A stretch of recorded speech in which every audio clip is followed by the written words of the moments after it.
3 jours, 3 tout petits jours de vacances bien mérités, c'est tout ce qu'il aura fallu pour que je rate une énorme breaking news les amis, quelque chose dont je m'étais excusé par avance de ne pas pouvoir vous le couvrir en direct puisque j'étais à l'aéroport au moment où l'annonce est tombée. En effet, Ducati nous a donné rendez-vous pour le 4e épisode de ces Ducati World Premiere, une série de 5 vidéos, 5 annonces importantes qui nous mènent jusqu'à l'EICMA 2025. Et aujourd'hui, eh bien, c'est véritablement une machine extrêmement populaire, ça, il n'y a pas à en douter, mais aussi qui était très attendue dans sa refonte promise, puisque cette machine, qui est une véritable légende, un mythe pour ainsi dire, a ni plus ni moins que donné naissance à la catégorie des roadsters. Et oui, ce n'est pas peu dire, cette moto, vous le savez, je le sais, nous savons tous de quoi il s'agit, c'est la toute nouvelle Ducati Monster qui revient avec une nouvelle apparence, un nouveau moteur,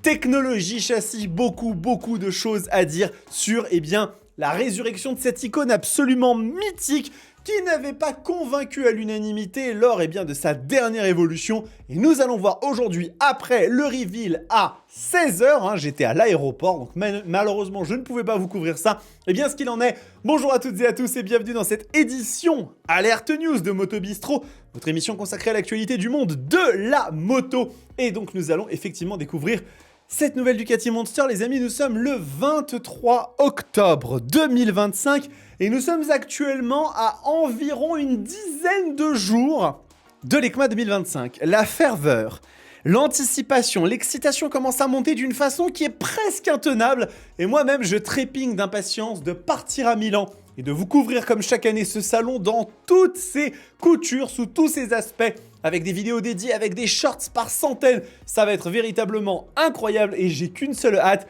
c'est bien sûr de vous présenter tout cela. Mais sans plus tarder, allons-y, lançons-nous sur le dossier de presse de cette nouvelle machine Ducati Monster 2026, tout ce dont vous avez besoin, rien de plus, avec un design incomparable. Alors je me permets de faire ici une petite parenthèse parce que pour celles et ceux d'entre vous qui n'ont pas connu la Ducati Monster, la première Ducati Monster, il y a beaucoup de choses à en dire. Et ce qu'il faut savoir, c'est que quand cette machine est apparue, là vous allez avoir l'une des toutes premières versions, la Ducati Monster était un design véritablement original, une idée qui avait germé dans la tête de son géniteur, de créer une moto extrêmement dépouillée, qui serait finalement l'essence de ce qu'est une moto, avec 2 roues, un guidon, un moteur, une selle, et c'est comme ça qu'est née la Monster, que les journalistes français ont appelé à tort Il Mostro, puisqu'elle n'a jamais porté ce nom-là. Elle a toujours eu une appellation américaine. Bref, tout ça pour dire que la Monster, c'est un morceau d'histoire dans l'industrie moto, et donc c'est une machine qui porte beaucoup de promesses de responsabilité. Donc si on passe rapidement, les quelques points qui sont effectivement mentionnés, le modèle naked pour les motards à la recherche d'une moto emblématique et charmante, mais aussi high-tech et facile à conduire, des lignes compactes et musclées, inspirées du premier modèle de 1992. On a la Monster à 4 soupapes la plus légère jamais conçue, le nouveau moteur Ducati V2 avec la distribution IVT garantit des performances brillantes et des intervalles d'entretien records, 45 000 km, on va en parler, alliant puissance et facilité de conduite, et finalement sportive et intuitive, un cadre monocoque, suspension Showa, système de freinage Brembo et un ensemble électronique complet avec mode de conduite et IMU 6 axes pour une moto agile, sûre et amusante. Alors ce qui est sûr et certain, c'est qu'on est déjà sur une machine qui semble à la fois réunir les caractéristiques que l'on connaît finalement de cette Ducati Monster, d'être une essence même de ce qu'est le roadster, adapté à nos attentes d'aujourd'hui, à ce qu'on pourrait en vouloir. Donc on va bien évidemment commencer par voir à quoi ressemble cette machine. Regardez-la, regardez ici cette nouvelle Ducati Monster qui, par certains aspects, me fait penser au modèle précédent, à la génération juste avant. Et d'un autre côté, il y a aussi des inspirations, je trouve, des modèles un petit peu précédents. Donc vous l'avez ici, elle est juste là, l'ancienne, celle qui était juste avant.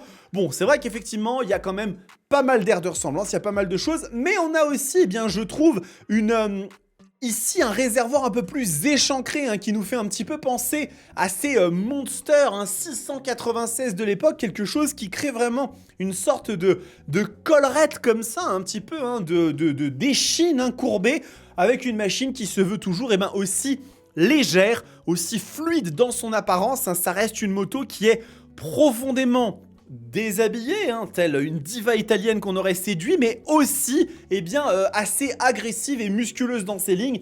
Elle est, à mon sens, elle me plaît. Je sais qu'il y en a beaucoup qui ont encore eu du mal à voir disparaître le treillis tubulaire, à voir disparaître le monobras. Ce sont autant de témoignages de la tradition Ducati qui ont dû se substituer à la modernité et au fait d'évoluer avec son temps. Mais il faut bien vous dire quelque chose, c'est que la Monster, quand elle est sortie à son époque, elle n'utilisait pas ces technologies-là simplement parce que c'était joli. Non, c'est parce qu'elles incarnaient un peu ce qui se faisait de mieux à l'époque, et la Monster continue dans ce segment-là. Donc on a ici quelques petites images qui sont quand même, ma foi, fort sympathiques de la machine. Regardez ces plans qui sont absolument somptueux, avec bien sûr l'écriture Monster sur le réservoir. On voit que la petite bavette est travaillée quand même avec de l'aluminium pour rendre joliment. L'échappement, n'étant pas forcément le plus beau de la production, mais a quand même le mérite d'avoir été retravaillé. On trouve ici l'iconique Monster dans la tête de fourche, dans le phare, donc ça reste comme une machine qui est, à mon sens, plutôt bien travaillée. Il y a quelques points clés à retenir, mais bien évidemment, il y a un truc qui a été un peu nouveau et révolutionnaire chez Ducati ces dernières années, et même très très récemment, c'est l'annonce de ce nouveau V2, ce moteur V2 qui résolument, a changé les choses, a changé la donne, notamment en équipant les nouvelles Street Fighter et Panigale V2 qui leur ont fait perdre au passage 30 chevaux et 20 et quelques pour la Street Fighter, mais qui a été un peu décrié. Et finalement, on se rend compte que ces moteurs, ils sont quand même vraiment pas mal, hein. Moi, personnellement, sur la Street Fighter V2, je me suis éclaté et je trouve que la machine est parfaite, et la Panigale V2 suit un petit peu le même chemin. Et bien, si on va regarder ce que ça donne, on retrouve du coup, encore une fois, 54 kg, le plus petit V2 Ducati de tous les temps. Donc on est bien sur 890 cc de pur bicylindre, c'est mentionné ici.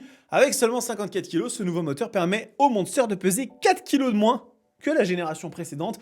On continue la chasse au kilo, et donc on a un projet développé autour de solutions d'ingénierie telles que des chemises de cylindre en aluminium, positionnement de la pompe dans le carter, un système de distribution variable qui va permettre notamment d'avoir des intervalles de révision extrêmement intéressants à homologation Euro 5+, et un V2 qui bénéficie de l'homologation et d'intervalles d'entretien de référence pour sa catégorie. Contrôle de jeu aux soupapes nécessaire après 45 000 km. Un jeu aux soupapes à 45 000 km, ça commence à faire vraiment pas mal. Alors, la Multistrada V4 avait introduit les 60 000 km, mais ici sur ce V2, c'est quand même vraiment intéressant. Petit point qui est à mentionner, c'est que l'ancienne Monster, la génération juste avant, ce modèle qui était juste ici, était une véritable chaudière. C'était une machine que j'avais particulièrement décriée par cet aspect précis, c'est que la machine chauffait énormément et ça devenait à certains moments compliqué. Elle était dotée notamment du moteur qui équipait la Ducati Supersport. Et j'espère du coup qu'avec ce nouveau V2, juste ici, on aura la possibilité d'avoir une machine qui chauffe un peu moins, d'autant que c'est une moto extrêmement échancrée, décarénée, et qui donc devrait avoir plus de facilité à évacuer les calories. Alors on regarde ici un petit peu la puissance, très intéressant, puisque ce nouveau moteur V2 délivre 111 chevaux et 91 Nm de couple. Donc vous voyez qu'ici, il y a un choix de la part de Ducati de baisser la puissance par rapport à ce qu'on connaît déjà de ce moteur. En effet, ce V2, il existe sur la Panigale V2 et la Street Fighter V2 à 120 chevaux.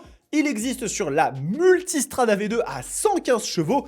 Et du coup, sur cette Ducati Monster, nous sommes à 111 chevaux. Si on va regarder un petit peu du côté des caractéristiques, ici, vous allez voir que donc on est bien à 111 chevaux à 9000 tours minute et 91,1 Nm à 7250 tours minute. Donc si on compare ça un petit peu avec les caractéristiques de l'autre Roadster qui est équipé de ce V2, puisqu'on va en parler de la comparaison avec la Street Fighter V2 et la Street Fighter V2S, puisque là on peut quand même se légitimement poser la question de se dire, mais avec 9 chevaux d'écart, est-ce que véritablement il y a une pertinence à avoir cette machine dans la gamme? Écoutez, on va en parler, mais donc ici nous sommes à 120 chevaux à 10 750 tours minute pour la Street Fighter V2, donc vous voyez qu'on a 9 chevaux de moins mais avec 1250 tours minute de moins, donc ça permet quand même d'avoir quelque chose d'un petit peu plus compact, et 93,3 Nm à 8250 tours minute, alors là très intéressant puisque vous ne perdez que 2 Nm de couple, mais vous allez les chercher bien plus bas, hein, 1000 tours minute plus bas.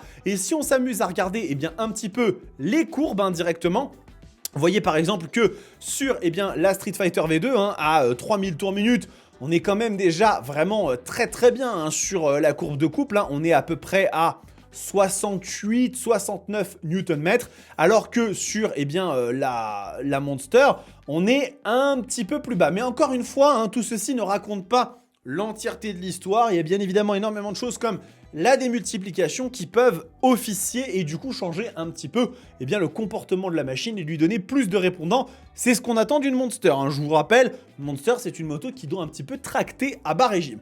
Maintenant, si on va regarder un petit peu le châssis de la machine, on est sur un monocoque aluminium avec une moto extrêmement légère, 175 kg, extrêmement légère. Et un cadre monocoque, donc ça bien évidemment, ça avait fait hurler les puristes puisqu'on a abandonné le treillis tubulaire, mais c'est au profit d'une machine qui se veut toujours plus légère, réactive, une structure compacte, légère, rigide, qui améliore la maniabilité et la réactivité, rendant le Monster encore plus intuitif et amusant à conduire. On a un sous-châssis arrière qui est un élément distinctif composé donc de 2 sections clairement reconnaissables. Une partie structurelle en treillis acier visible qui change de couleur en fonction de la version et crée un contraste visuel fort avec la section en technopolymère qui souligne l'attitude sportive de la moto. On voit encore qu'il y a eu des volontés, vraiment des velléités d'aller chercher. Maintenant, il y a un truc que je voudrais attirer votre attention dessus, c'est ici la suspension. Puisque là, sur cette machine, on est sur une suspension Showa avec précharge arrière réglable, donc une suspension qui a été affinée à l'avant. Fourche Showa qui met en confiance, à l'arrière, mono-amortisseur Showa. Ça, c'est quelque chose sur lequel je voudrais vraiment attirer votre attention puisque c'est là qu'on va commencer à avoir des différences par rapport à la Ducati Street Fighter. Donc ici, on est sur une fourche Showa 43 mm USD alors que sur la Street Fighter, donc V2 standard, on est sur une fourche inversée Marzocchi. Showa font des équipements qui sont extrêmement bons. Aucun problème là-dessus. Mais je pense que l'élément qui a été mis ici sur la Monster est un élément moins performant, moins premium, moins haut de gamme. L'idée, c'est de donner une machine un peu plus accessible, une machine qui se veut être un petit peu plus grand public. Et vous allez le voir que, encore une fois, on compare ici à une Street Fighter V2 standard, mais si on va chercher la Street Fighter V2S, alors là, on est carrément dans un autre monde avec de la fourche et de l'amortisseur Öhlins entièrement réglable. La Öhlins Nix 30, c'est une fourche qui équipe assez régulièrement des hyper roadsters et même des hyper sportives. Donc on est vraiment sur une machine qui est un petit peu moins exigeante à ce niveau-là. Au niveau du système de freinage, on est sur des étriers Brembo M4.32. Là encore, j'attire votre attention là-dessus puisque c'est un système de freinage, ce sont des étriers qui sont moins performants que les M50 qui sont sur la Street Fighter V2. Donc ça ne veut pas pour autant dire que cette Ducati Monster sera une mauvaise machine et qu'elle ne sera pas agile, qu'elle n'aura pas un comportement rassurant, mais il y a une véritable volonté quand même de séparer. Au niveau des pneus, on est par contre sur du Diablo Rosso 4, donc ce sont des pneus qui sont extraordinaires, ça, il n'y a aucun problème. Et en termes de hauteur de sol, on est sur une hauteur de 815 mm. Donc si on regarde un petit peu, ça c'est quelque chose d'intéressant. Sur la Street Fighter V2, vous êtes à 838 mm, alors que sur cette Monster, on est bien à 815. Donc on voit aussi que l'idée, c'est de faire une machine plus accessible que la Street Fighter. On est sur un roadster moins sportif. On n'est plus sur une idée un peu bourgeoise du roadster mid-size un peu premium. C'est pas tout à fait une machine qui se veut être ultra premium, ou tout du moins pas ultra racing. L'idée, c'est vraiment d'être sur quelque chose d'un petit peu plus, voilà, un compromis. Bien évidemment, il reste un élément sur lequel il faut qu'on discute, c'est l'électronique de la machine, puisque là aussi, on a pas mal de choses. Donc avec un écran TFT, donc c'est l'écran TFT qu'on retrouve sur la Street Fighter, la Panigale ainsi que la Multistrada. Un bel écran de TFT 5 pouces, très bien. Mais on a quand même beaucoup de choses, puisqu'on a des modes de conduite, on a des modes de puissance, 4 modes de puissance et mode de conduite, une moto qui s'adapte à tous les styles, avec bien sûr le urban, le wet, enfin vous les connaissez. Quick Shift 2.0, donc passage de vitesse vers le haut, vers le bas. On a pas mal de choses donc au niveau de la connectivité Ducati Multimedia System qui permet vraiment d'avoir pas mal de petites fonctionnalités liées à votre téléphone. Et puis après, vous retrouvez ici l'ABS de virage, le régulateur de vitesse en option, bien évidemment, le Ducati Brake Light Evo DBL, le Ducati Multimedia System, hein, comme je vous expliquais, le Power Launch, hein, donc l'assistance au départ arrêté, Quick Shifter 2.0, du DRL, du contrôle de traction, contrôle de wheeling, contrôle de frein moteur, du ride-by-wire, et puis la navigation tour par tour. Ça montre quand même que cette machine se veut quand même, sur la partie électronique, ne pas se laisser distancer par d'autres références, on va dire, dans le domaine, et typiquement la Street Fighter V2 en tête, puisque ça reste une des machines pour lesquelles eh bien, on va la comparer. Donc il nous reste un dernier point à voir ensemble sur cette Ducati Monster, c'est bien évidemment son prix, hein, le prix de cette machine qui, pour le coup, ça va être très intéressant de regarder ça, parce que vous allez voir que c'est pas la machine la plus bon marché du monde, mais par rapport à ce que Ducati nous a habitués, on est quand même sur des tarifs qui sont un peu plus bas, puisque cette Monster se vend 12 590 €. Alors bien sûr, 12 590 €, c'est une sacrée somme pour une machine qui en plus peut exister en version A2. Cette machine, elle est accessible aux jeunes permis, donc il est possible tout à fait d'avoir une Ducati Monster en jeune permis, c'est ce que je vous souhaite si vous en avez les moyens. On a une version Monster Plus qui est à 300 € de plus, je pense que la seule différence, c'est le capot de selle ainsi que le petit saut de vent, ça lui donne un côté très très proche des anciennes Monster, mais c'est tout, et puis vous avez la livrée Iceberg White en version Monster ou Monster Standard, donc... si on compare cette machine maintenant, parce que c'est vraiment ça sur lequel je voulais vous amener, c'est de se dire, bon d'accord, mais maintenant ce V2, il équipe une Sportivo GT, hein, avec la Panigale V2, c'est selon comment vous voulez la voir, un trail routier, hein, avec la Multistrada V2, et 2 roadsters. Et pas 2 roadsters qui sont séparés par 35 chevaux de différence, non, 2 roadsters qui sont quand même assez proches l'un de l'autre.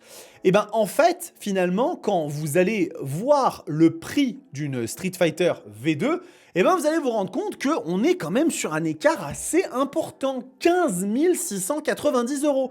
Sur la version Street Fighter V2S, on est plus cher encore, mais 15 690 € comparé donc à cette Ducati Monster qui est à 12 790, vous voyez que on a une différence qui est de donc 13 000, 14 000, 15 000, on est à 3 000 € de différence. Bien sûr, si on va chercher la V2S, il va falloir encore allonger, mais on se rend compte que là, il y a une volonté de la part de Ducati de faire vraiment 2 machines assez différentes, et je pense que, honnêtement, ça reste à voir, ça reste à prouver, mais ce genre de stratégie, pour moi, peut mieux marcher que le Z900, Z1100 de Kawasaki, qui sont pour moi des machines très très proches, mais avec des philosophies qui un peu se recoupent. Vous voyez ce que je veux dire? On ne peut pas retirer à la Z900 que c'est une machine sportive, même si elle a un treillis tubulaire, même si...